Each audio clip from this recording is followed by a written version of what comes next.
You're eating insects right from the ground. What makes you say that? Because I can see one trying to get out of your mouth. Mouth? Yes, out of your mouth. Your mouth is wriggling about. It's wriggling? I'm not ridiculous at all. It's wriggling all over the place. Poor thing is fighting for its life. I don't know what you're talking about. If you insist on ranting like this, I'm going to leave. Me ranting, you're the ranter.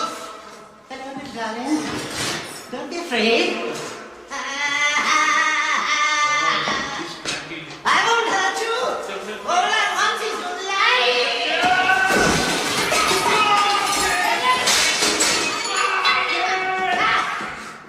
Put him in a straitjacket and give him an enema. Wait. Give him an enema first. Then put him in a straitjacket. Yes, sir. Shh, it's the Film Flamers.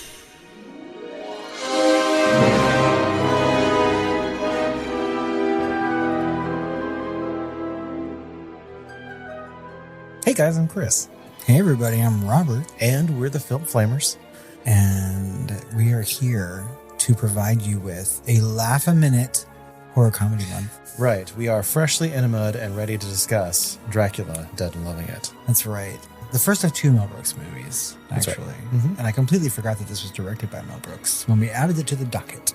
One of his first and one of his last. We're starting with his last one because we couldn't find Young Frankenstein anywhere on the services. So I have ordered myself a Blu-ray and we'll be covering that next week.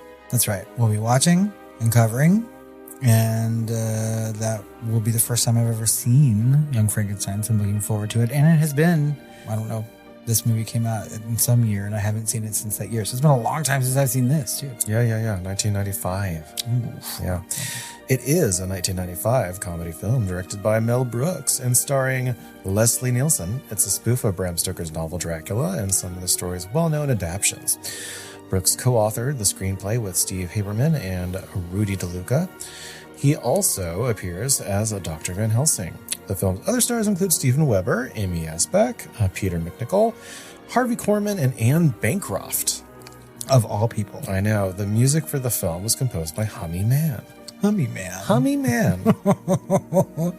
The film follows the classic Dracula 1931, starring Bela Lugosi, in its deviations from the novel. Its visual style and production values are reminiscent of the Hammer horror films. It spoofs, among other things, The Fearless Vampire Killers from 1967 and Bram Stoker's Dracula from 1992. It was Mel Brooks' last directorial effort to date. Okay, listeners, give him an enema and put him in a straitjacket. This is Dracula Dead and Loving It.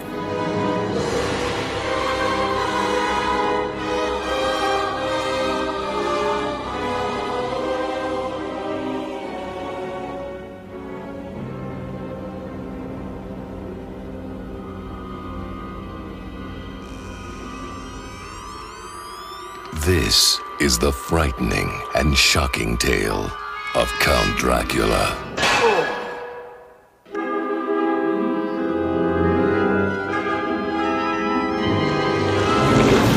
Vampires do exist.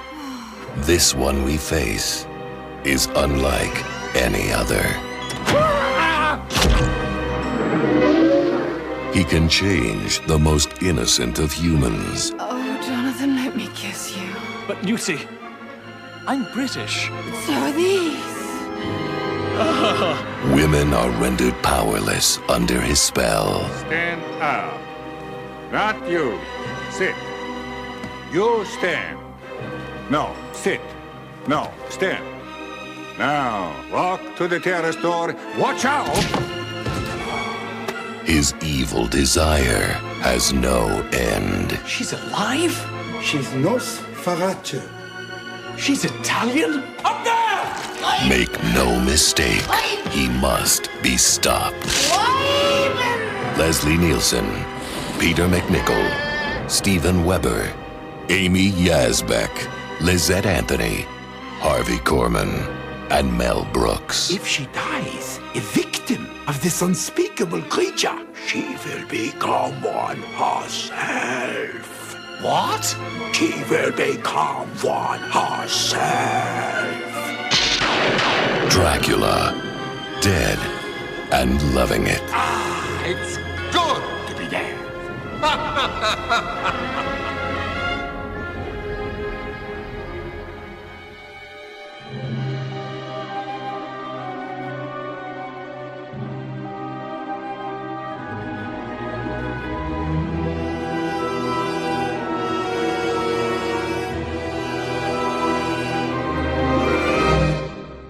It was in the waning years of the 19th century, under the brooding skies of Transylvania, that the ill-fated solicitor Thomas Renfield, played by Peter MacNicol, embarked upon a journey most unnatural.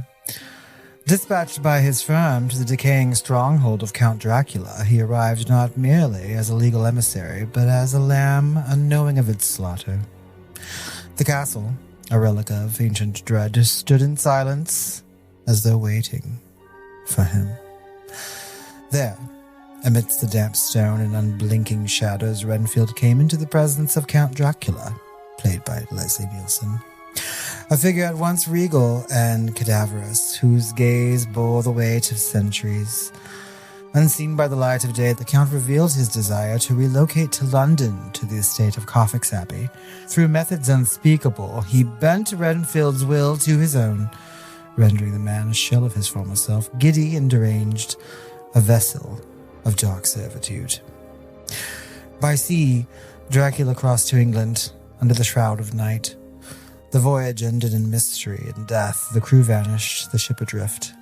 In London, Dracula took residence at Carfax Abbey, a decrepit manor echoing the decay of his soul, where he set eyes upon new prey. Lucy Westenra, played by Lestat Anthony, that silly girl, radiant and innocent, was the first to succumb under Dracula's nocturnal visitations. Succumb?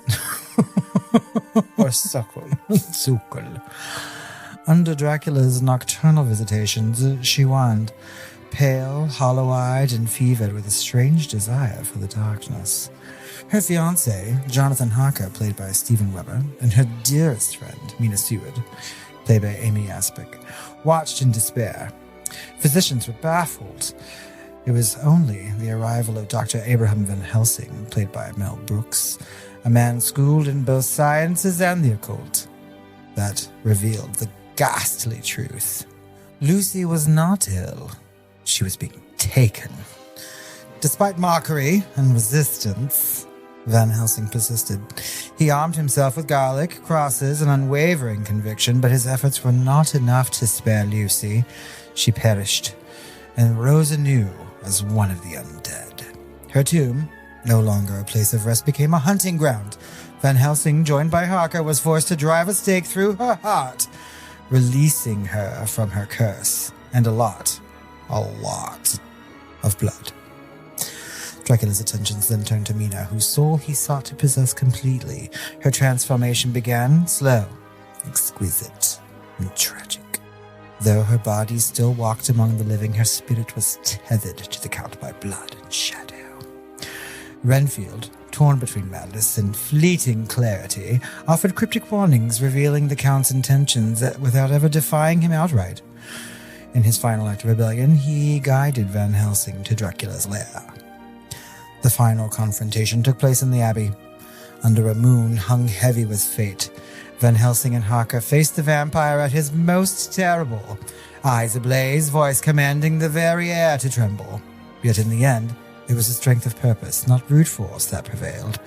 A stake, driven with resolve and righteous fury, pierced the heart of the Count. He howled, then turned to dust.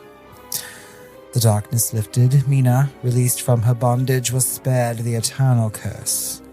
Thus ended the tale of Count Dracula's sojourn to England, where the cost was not light. One life restored, but others lost.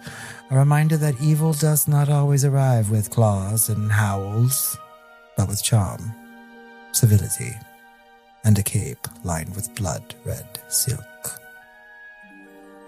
The end. That was fun. That synopsis had a Dickensian proclivity. So Dickensian. Or at least a Stoker's proclivity. With a little touch of Austen thrown in. Yeah. I feel so literary. Literary.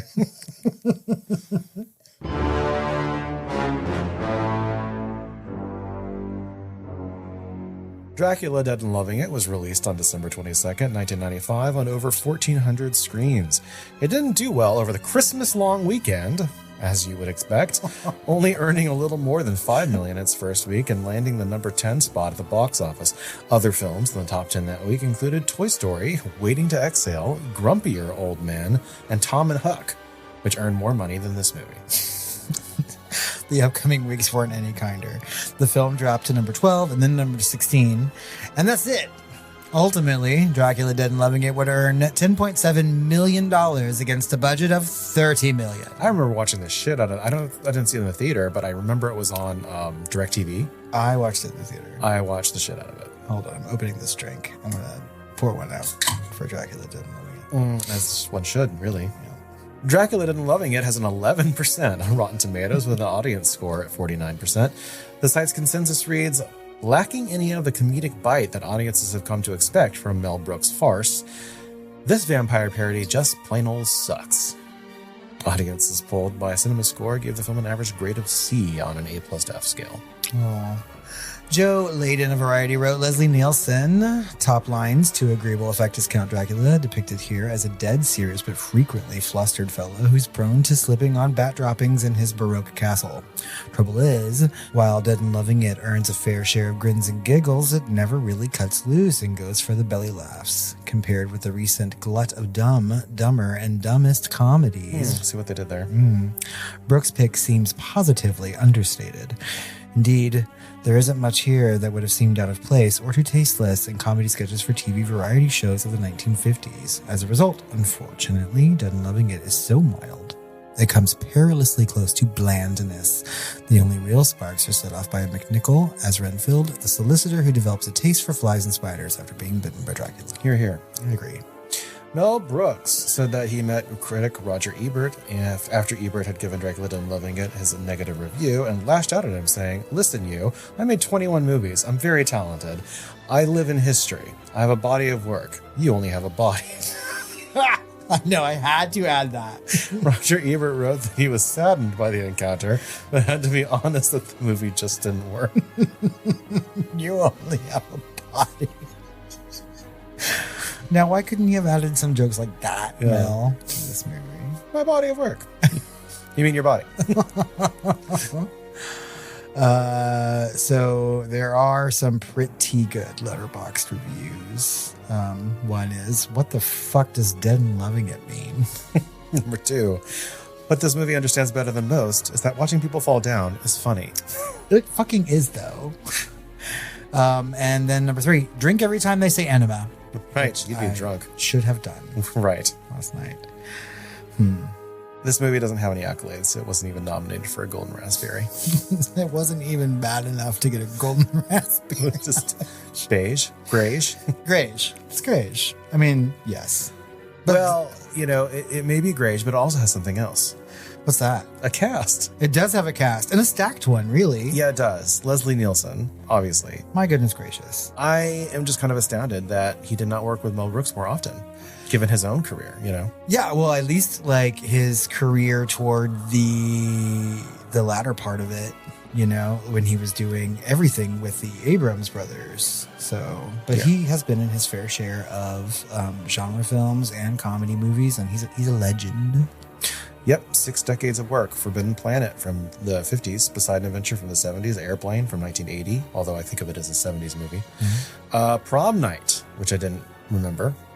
Creep Show, of course. We talked about him in that. We talked about him in Repossessed. That's right. Lick me! The Naked Gun films, and then later on Scary Movie 3 and 4, which I don't think I've seen. I have not seen 3 and 4. I've only seen 1 and 2. Actually. So yeah, the 2000s. And then, unfortunately, he passed away. I love Leslie Nielsen so much. Yeah. Like, I like his serious work and I like his comedic work. I think that he's just a really good actor. In Forbidden Planet, which I watched a couple years ago, he is like downright kind of sexy, you know? And so like Leslie Nielsen kind of has it all. And when I think back to my childhood and movies like Airplane that I have seen countless amounts of times. Oh, yeah. You know, he just is a standout for me. And I loved the Naked Gun films. Very much. When I was a kid. Mm-hmm. And I don't know. I think of him fondly. Like when I think of things like Prom Night and Creepshow, like he's there in some of my most favorite horror movies too. And I mean, he's just a good actor. Yeah. So next up, we've got Mel Brooks as Professor Van Helsing. He's always fun to see as an actor. Yeah. Because he's quite good, although he has to be a type, you know. Mm-hmm. But we'll get to him in a bit because I really want to talk about his directorial career. That's right. Right. So next up, we've got Peter MacNicol as Thomas Renfield. And this is an interesting actor to me because he kind of started out as a romantic, heroic lead, right? And things like Dragon Slayer or even Sophie's Choice, right? And then he kind of shifted as he grew. His height was more obvious, like, you know, and then like he just didn't grow into his looks like some other actors did. And so he kind of pivoted to like more comedy and genre work, which he was quite good. Like he's really quite good in Ghostbusters 2, very quite good in Addams Family Values, and he's quite good in this. That's right. In fact, he's probably the standout. Leslie Nielsen's kind of paint by numbers Leslie Nielsen in this, except for his accent that he has to do, which is very unlike him. Yeah. But the best scene in this whole movie is Peter MacNicol as Renfield eating spiders at breakfast. That's right. And you know, insects, right? While he's trying to convince the other guy that he's not great. And it just comes off as a brilliant kind of Monty Python sketch. Mm-hmm. Why, that cricket has ceased to be. It's fighting for its life inside your mouth. No, did you eat an insect? No, it was raspberry. It's the raspberry. I mean, and that's the thing. Perhaps it's this reason. No, see, it's missing from the skin. Like, that is so funny. And he's amazing throughout this entire movie. Like, he really does carry all the comedic moments. And the thing is like, Renfield is kind of a comedic character anyway, you know? And it's a juicy part because I remember, like, and it's never, I almost said it was never, because I remember in the original Dracula movie, it's the best role in the whole movie, the best acting at least. That's right. And then again, we've got a really, really memorable turn as Renfield in Bram Stoker's Dracula. By Tom Waits. Yes, by Tom Waits. And that's the thing is that like Renfield is a good character, you know, and like back when we were talking about Dracula in October when we were doing those classic films, we talked about like the stage version of that. And I think people even echoed that Renfield was the character, that was the part that you wanted if you were an actor. Yeah. And I think that's true of this particular movie too. I do feel that Bram Stoker's Dracula kind of downplays the Renfield character a lot, but when Tom Waits is on screen, he's really good. So. Yeah. And yeah, I just feel like that every actor, like this movie was really well cast. Really. Because Peter MacNicol kind of like, it's hard to choose scenery and steal the show from Leslie Nielsen or even Mel Brooks, and he does it. That's right. Well, I think that he was given a lot to do too. I think that like when writing the script or screenplay, I feel like the character of Renfield was kind of like provided the most comedy. Yeah. So, you know. We've also got Steven Weber as Jonathan Harker. Now, we've talked about him before because he was in the Shining TV movie.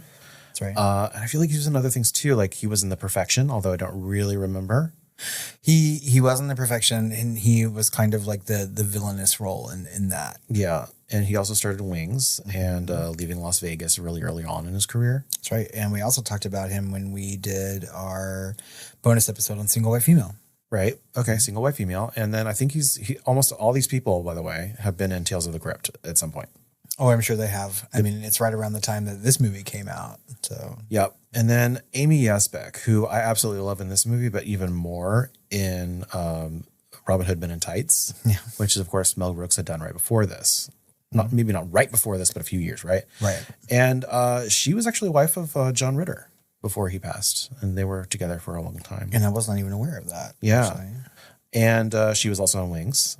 She was in Splash 2. Which Daryl Hannah had originated the role, right? Right. And I didn't even know there was a sequel to Splash. Splash 2. It was a TV movie. Oh, okay. TV movie sequel, which that's rare. It has to be, right? And then she was in House 2, the second story, which is possibly my favorite subtitle of all time. I've seen House 2 a lot. I watched it a lot when I was a kid because it was like, they took a really dark movie and the sequel became a lot more silly and gateway-like. And so I watched it a lot when I was younger. It was on cable a lot. So she was in Pretty Woman. I don't remember who she was, but I think she might have been one of the store clerks. That, or I think she was like the significant other of like Jason Alexander or something like that. Maybe. She was a side character for sure. She was in Problem Child 1 and 2. She was in The Mask with Jim Carrey. And then, of course, Robin Hood Men in Tights, which is like her best role to me. Do you think Problem Child, have you seen Problem Child? I think so. Long ago. I would just wonder if it holds up or not, or if it'd even be acceptable today. But that's a side conversation. Did you see Robin Hood Men in Tights? Oh, yeah. Yeah. Okay. Yeah, she plays Lady Marion. Mm-hmm. She's hilarious in that movie. She is. And she's fucking gorgeous, too. I love it when, like, there's, like, really attractive comedians. She is, and she actually reminds me of Presley, whatever, from Naked Gun series. With Priscilla Presley? Priscilla Presley. Mm-hmm. Yeah. And she kind of looks like she could be a Presley, really. Yep, she does. And I don't know. I think she's really good in this. I think she's very, very funny. I think outside of Renfield, I think her character is probably the funniest. Because the thing is that all of these characters, or all these actors, are kind of like leaning into their British accents in this. Like they're so over the top and so and fake. most of them aren't British, yeah. Yeah, and so Amy Yasbeck, to me, has like some of the funniest like faux British accent lines. You silly girl. Yeah, oh, Lucy, you silly girl. That's what I laughed the hardest at when we were watching this last night, and it's not even that funny. It's just her delivery is that good. Her timing is amazing. That's making something of a script, you know? And her and Megan Cavanaugh as Essie, and she was like her lady in waiting or her helper lady, right? That's and Megan Cavanaugh was also her lady in waiting and helper in Robin Hood Men in Tights. That's right. Of course, she's like Broomhilda, right, in that or something, and she's like German accent and everything, and they... she's excellent in that, and she was also excellent in everything I've ever seen her in, which was like A League of Their Own. Yep. As well, and then she's been and she's done a bunch of like TV stuff. She was on Will and Grace as a lesbian and stuff like that. She is incredibly like distinct looking and very, very funny. She's easily picked out and always memorable when she's in movies, and she's so funny. She's such a funny actress. Yeah. So I totally forgot that she was in this movie, and not for very long, but good. Yeah. Yeah. And it's like Mel Brooks like saw these like late 80s or early 90s like heroines and heroes that were like gonna be big in their career, like Peter MacNicol from Dragon Slayer, but he also found Lizette Anthony from Kroll. That's right. She was like the clone of I guess the more princessy sexist clone of Princess Leia, right? Because Kroll was trying to capitalize on Star Wars. And Kroll, she's like, yeah, I do like Kroll. Leslie Nielsen, or not Leslie Nielsen, Liam Neeson. Who's going to be in the new Naked Gun movies. Really? Yeah, there's already a trailer out that I haven't seen yet. Anyway, Liam Neeson's first movie, I think, is Kroll. Yes. Or it could be The Mission. No, Kroll came out first. Before The Mission. Yeah. Yes. Anyway, so she's from Kroll. She was the princess with the big permy hair. That's right. And that's basically it. And this. Yeah, that I can remember. Or that I know of from her filmography, at least. And I think that her main point in this particular movie is to like, stand still and look pretty. Well, we'll get into that later too. Yeah. Yeah. Next up, we've got Harvey Korman as Dr. Seward. And he was in a bunch of Mel Brooks stuff, Blazing Saddles, also a lot of other comedy movies like Pink Panther Strikes Again, also Mel Brooks' High Anxiety, all kinds of variety shows, including 4 Emmy wins for the Carol Burnett show in the 70s. Goodness. Yeah. And then he also won a Golden Globe for that. Okay. Yeah. And then I had any idea Anne Bancroft was as Madame Uspensakia, whatever, the gypsy woman, the one that holds her throat and goes, I had no idea. I was like, that's Anne Bancroft. I did not notice that when I was younger. I may not have known who Anne Bancroft was when I was younger, but I certainly do now. Hollywood royalty, right? Yeah, she is. Yeah. And I mean, as I grew into... She's like a Triple Crown award winner or whatever that's called when you have like an Oscar and a BAFTA and something else. Oh, maybe. She's not an EGOT. No. But I'm sure that she's won many awards. I mean, like, Anne Bancroft is Hollywood royalty. And it's so, like, fun to see her do something like this, too. Yeah. So. Well, I mean, speaking of Anne Bancroft, Mel Brooks, her husband. Did you not know that? I did not know that. Yes. Mel Brooks was born in 1926 on a tenement kitchen table in Brooklyn, New York. Oh, my God. Yeah. With a 7-decade long career. He's still alive, by the way, at 98. Yeah, because you'll see him pop up from time to time, like and not like recorded interviews, but certainly like print ones, because they just redid like the history of the world and stuff like that. So I mean, they're still looking at his career, but that's incredible to me. Yeah, he was married to Anne Bancroft, by the way, from 1964 until her death in 2005. I did not know that. That's mind blowing. Yeah, me too. And then he was one of 21 entertainers to win the EGOT, so he is an EGOT For sure. which of course is Emmy, Grammy, Oscar, and Tony. Yeah, because The Producers was such a big like theatrical musical. So, Oh yeah. So he started his career on Sid Caesar's variety show, Your Show of Shows, in 1950, where he worked for a number of years with people like Neil Simon and Woody Allen and Carl Reiner, who of course is the father of Rob Reiner, who would go on to do many, many movies, including The Princess Bride. And he and Carl Reiner released several comedy films together, and the TV show Get Smart from 1965 to 1970, which is the spy spoof, if you've ever heard of it. I used to watch that show when it came on during the day during my childhood. He also won an Oscar for his best original screenplay for The Producers from 1967. I didn't know that was an Oscar winner. That's why I think where he got his Oscar from. I would assume so. Yep. And maybe for his Tony too, right? Yes, but also I feel like Young Frankenstein became a musical at some point. Could have. That could be a Grammy. I don't know that. I don't know that was nearly as popular as. Well, after the Producers, that allowed him to kind of rise to prominence, right? And so he did Blazing Saddles, and then Young Frankenstein, Silent Movie, High Anxiety, History of the World Part 1, Spaceballs, Robin Hood Men in Tights. And of course, that's, his latest is actually History of the World Part 2, which was on Hulu, miniseries, I think, and which he actually wrote and produced in his 90s. That's right. Yep. And their son, Max Brooks, by the way, wrote World War Z, which I also did not fucking know. Yeah, I did know that was his son, because when I was reading World War Z and just loved it. And I was like, who the fuck is Max Brooks? And I was just like, you are kidding. Like, this is Mel Brooks' son. And Anne Bancroft's son, apparently. Yeah. So, and then he wrote another like kind of horror book that I kind of liked about Sasquatch later on. So Max Brooks is very, very talented and an author that I love. So I mean, like when you have film festivals giving out, I don't know, Masters of Horror awards to people that have only directed one horror movie, this guy's directed 2 horror comedies, right? Well, if you want to count like High Anxiety, which is kind of based on Hitchcock's movies, the Hitchcock spoof, yes, I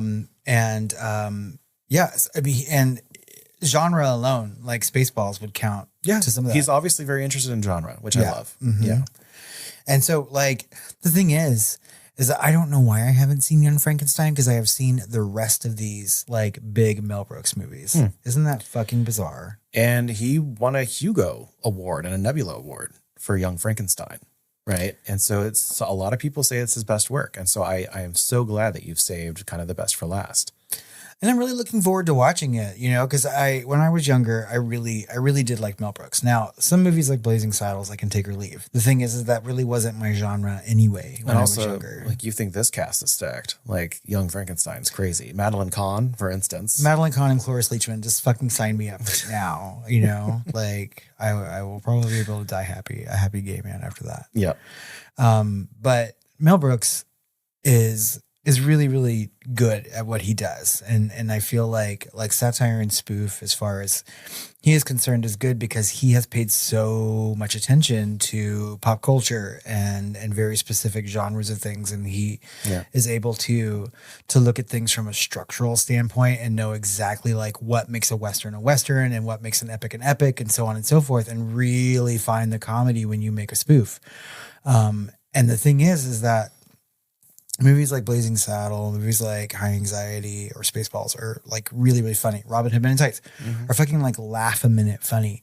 And watching this movie last night reminded me how funny those were. And this one just did not have like all the laughs that those did. Yeah. Like some of this was way, way too serious. And it was also making me think about some of those Abrams spoofs like Airplane and The Naked Gun, and how quick those laughs come. And I was like, this one's kind of missing. And so I can only feel like maybe he had reached some level of burnout by the time he did Dracula Dead and Loving It. Yeah, I don't know. And I don't know how much of it was like inspiration or like studio saying like, hey, go make something, but there's a marked difference. Or maybe it was all in the script and he envisioned, that it would come across more. And maybe that's the really, really dry stuff from Leslie Nielsen isn't necessarily like Mel Brooks' thing. Mel Brooks is all about people really kind of overacting, right? Right. And Leslie Nielsen did some scenery chewing for sure in this, but I don't know that he carried this as much as like every other actor did. Well, no, and that's the thing is that like Leslie Nielsen is used to playing things very, very straight, even in these like really goofy comedies. He's playing like a detective. He almost would have been a better Dr. Seward, Yeah, probably. And then, given someone else a chance to play Dracula. And I just don't know that Dracula was given enough goofy stuff, but like, yeah.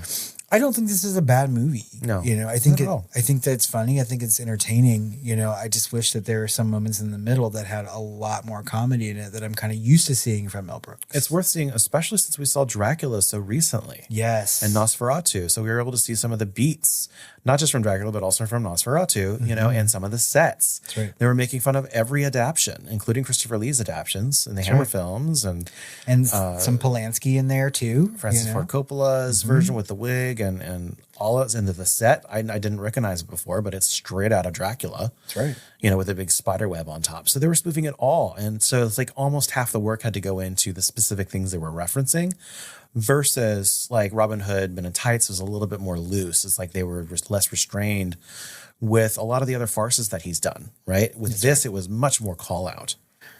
Yes, very, very much. And I haven't seen Young Frankenstein, so I don't know how it compared to the Universal's Frankenstein, but I can imagine that some of the sets and production value would look kind of similar to that too. Yeah. But thinking back on something like High Anxiety, it feels like a Hitchcock movie. And I think, like I said earlier, that's what Brooks does so well and best is that he has like his sort of like finger on pop culture and understands like what makes these films and is able to make fun of it in the most like complimentary way. He's not saying anything's bad. He's just like making fun of something that's gotten so popular that he has to. Yeah. So I don't know. I'm really interested to watch Young Frankenstein, and I don't know if we're going to be continuing our classics conversation into next October. But maybe Frankenstein's the way to go, just to keep things like could be doing it. But yeah, you're right. Like watching this last night. I mean, we paved the road, right? We did the whole James Whale thing, right? Yeah, you're right. I mean, that would be cool too. Bride of Frankenstein's so good. But yeah, watching this last night, I was like, okay, that set looks exactly the same. That staircase looks exactly the same, and I'm really glad that we were able to watch this movie so close to watching all those versions of Dracula and being able to like notice and compare. And it's kind of fortuitous because I think we had Young Frankenstein on the docket and then we added this one, you know, so good choice on our part. Yeah. Is Dracula Dead and Loving It a horror movie? Or a comedy. It's a horror comedy. It's so genre and so referencing the genre that it's like you can't get around it, even though you're never scared or tense or anything. It's all meant to make you laugh. It's really a comedy horror. But it has all the beats of a regular Dracula movie. Like it's the story, So like it's all about tone though. It's like literally everything happens in Dracula and Nosferatu, right? But it's like, well, Dracula, not Nosferatu, but it's it's all happening. But it's all about tone and all these asides and everything else. That's true. So and if anything, there's more blood in it. I would think so. Like that scene where he stakes Lucy and all that blood is flying out of him. I was just like, that's a lot more blood that's in fucking Dracula. That killed me when I was a kid. I loved that scene. I just thought it was the funniest thing ever. And now as a grown up, because the same. And then the funnier part to me watching it last night was when Mel Brooks like sort of steps away before he stakes him. And I was just like, that's fucking funny, So it's weird the things that you laugh at more as an adult. Yeah. Obviously we were not scared while watching this movie, but what did you rate Dracula Dead and Loving It out of 5 stars? I give it a 3. It's very it's enjoyable. It's worth seeing, especially for just historicity and completion. And if you're a fan of any of these actors, it's worth seeing. But the movie itself is kind of beige, right? It's bigger than in the size of it's, it's like the talking about it and thinking about it, and its significance is more or better than the actual film itself. You know what I mean? Yeah. Right. And there's really some key moments, but it's just like I could watch like that breakfast scene and a couple other scenes like over and over and laugh every single time. Right. But there's just like a lot of like sections of this movie and set pieces that just aren't super entertaining. Agreed. I 100% agree with everything you just said. I also gave this movie 3 stars, and for the same reasons. Like, I think that it's a good movie. It's enjoyable. I laughed, but like that reviewer said earlier, it doesn't really go for the belly laughs, and that's kind of what you would expect from a movie like this.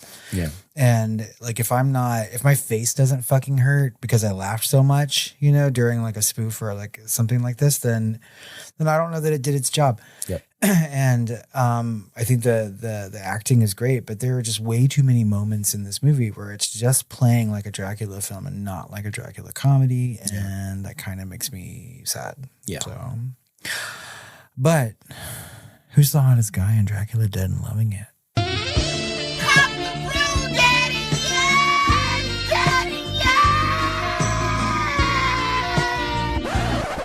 I feel like it's a tie. Oh. Between Leslie Nielsen and Steven Weber. Neither of them are like, I don't know, where they need to be. On the hotness scale? Steven Weber, young Steven Weber, is fairly hot, and Leslie Nielsen's always hot. So I don't know. I just feel like they tied. I couldn't decide. I will go solidly with Steven Weber, because I think that even older Steven Weber is kind of hot. I think like as terrible as his character is in Perfection, like I think he's still attractive, and I think he's super attractive in Single White Female. I think he's attractive in this, and so like I think that he's just a really attractive, funny guy, and I mean guys that make me laugh, and guys who pay attention to genre work, and he has a lot of genre work. He does. Like, it just makes him even more attractive to me. Yeah. So. Do you have some fun facts for me? I do. Okay. So Castle Rock Entertainment's original plan was to premiere this film in October in 1995. Wouldn't that be smarter? Yeah. In order to compete with the film Vampire in Brooklyn, which also came out around this time. I don't know if we're ever going to cover that one, though. It's funny. It is. About as funny as this one, I guess. Yeah. Well, I mean, it's a different kind of funny, but Angela Bassett. It's got moments of funny. Yeah. Right? It's surrounded by an actual horror movie, I think. Yes. More so than this one. Its tone is kind of mixed. Maybe we should talk about it. Maybe we should. During the Halloween season. However, the principal photography of Dracula Dead and Loving It lasted until September, so it was released in December instead. In Mel Brooks' biography, it was stated that Halloween might have been better time to release Dracula Dead and Loving It after all. Maybe not Christmas. Maybe not Christmas. Studio. Or just hold on to it till Jan or something. I don't know. Anyway, Leslie Nielsen was 68 when the film was shot, and this makes him tied with Bela Lugosi as the oldest actors to play Dracula in a main role in movies. Lugosi was actually much younger, in his late 40s when he first played the Count, but he interpreted Dracula several times in his career, including, like Nielsen, in his late 60s. Oh. I didn't realize he was that old. Leslie Nielsen? In this one? He doesn't look it. Well, he's had white hair since he was like 3, so. He has white hair in fucking Forbidden Planet. Really? Yeah. Well, I mean, no, I can't remember if that movie's black and white or not, but like from the very, very least, like it was grayish. Yeah, grayish. That's like the new word today. I love it. Leslie Nielsen in Creepshow certainly had white hair, and that was the first time I ever saw Leslie Nielsen. So when I think of him, it's just what I think of. So yeah, I don't know, 68. Lisette Anthony talked about her role during an interview, and she said, quote, "I was just meant to be there, my tits hanging out, looking ridiculously glamorous. And no, I didn't find it offensive, being that sort of sexy foil. Lucky me just to have spent a few months working with Mel, one of the comic greats of our time." Oh, Lisette. That's really what you should be thankful for. But no, you're right. I mean, and like I mentioned earlier, like that's her job. There's that one moment where he says whatever that fucking word is and touches that spot on her neck or whatnot. And I was like, she's just there to look pretty. Yep. And she may have had a couple funny lines, but. Right.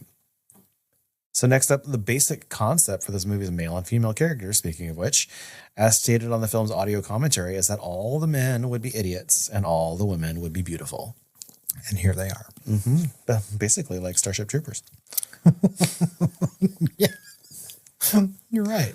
Also a funny movie. Yes. For the scene in which Harker puts a stake in Lucy's heart, Mel Brooks did not tell Steven Weber that he would be covered in 200 gallons of blood. 200, so that his reaction would appear natural. This led him to ad-lib the "she's dead enough" line. Because you can see he was kind of pissed off. Like you can see that he breaks character a little bit when he just kind of like is like, Right? But it fucking works. Oh my God, that's hilarious. Look at you, Mel Brooks. Yeah. So last up, this is the last Mel Brooks movie. So the last word of this movie is Fushta, said by Van Helsing or Mel Brooks. And the last person to appear is also Mel Brooks, even in the closing credits. But Leslie Nielsen has had the last laugh. And the end of the credits, when the WB logo appears, he also says something incomprehensible. I think I read somewhere it's like Sylvania or something like that. So, but yeah, I mean, that was a funny gag too. But I mean, this is kind of like, that's a really good fun fact to end on, since this is Mel Brooks' last film, right? Yep. And that's a good moment to see him walking out, saying that word. Yeah. Those are fun facts. I liked them. Yeah, me too. Good.